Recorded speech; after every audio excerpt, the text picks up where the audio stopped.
Ассаламағалайкум, қадірменді қазақ елім.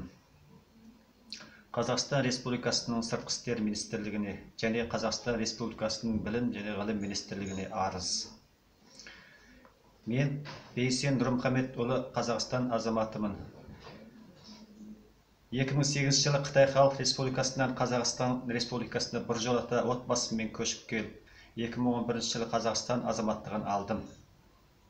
Қазіргі мекен жайым Алматы облысы Талғар ауданы Тұздыбастау ауылы, Жылқыбай көшесі 25-ші үй. Жеке куәлік сәйкестендіру номерім 750-223-39-90-77. Телефон нөмірім 8747-77-75-313. Менің сіздерге арыз берудегі себебім, мен туған ағамның баласы, яғни Берік Нұрмұхамедұлының баласы Ақжол Берікұлы. Қытайдан Қазақстанға 2015 жылы келіп, Атырау облысы Атырау мұнай және газ университеті 3-ші курс мұнай газ істер мамандығына оқуға түскен. 97 жылы 6 айдың 1-ші күні туылған. Қытайдағы мекен жайы Шинжаң Іле облысы Нылқа ауданы Жағұлыс көшесі 2-ші көше 66-ші үй.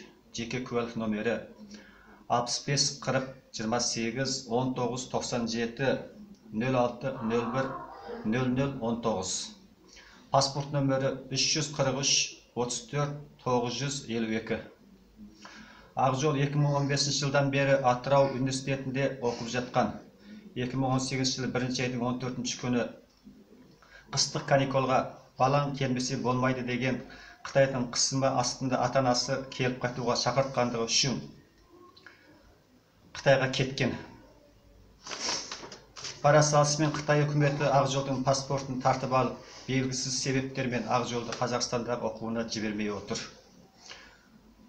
Қытайға барғанның ертесінде ағаммен хабарласып, Ақжолдың таңғы сағат 10-нан түнгі сағат 2-ге дейінгі Қытай полицейлерінің түрлі тексерулер мен сұрақтарына жауап беріп, үйге әрең жеткендігі жөнінде паспортының тартып алынғандығынан хабардар болдым.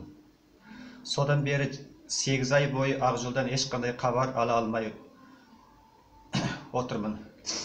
Үйде жүрме, жоқ әлде саяси үйрену деген лагерге алып кетті ме? Хабар ала алмай алаңдап отырмын. Әке-шешесіне хабарлассам, Қытайдың қысымынан қорқып, менің телефоныма жауап қайтармайды.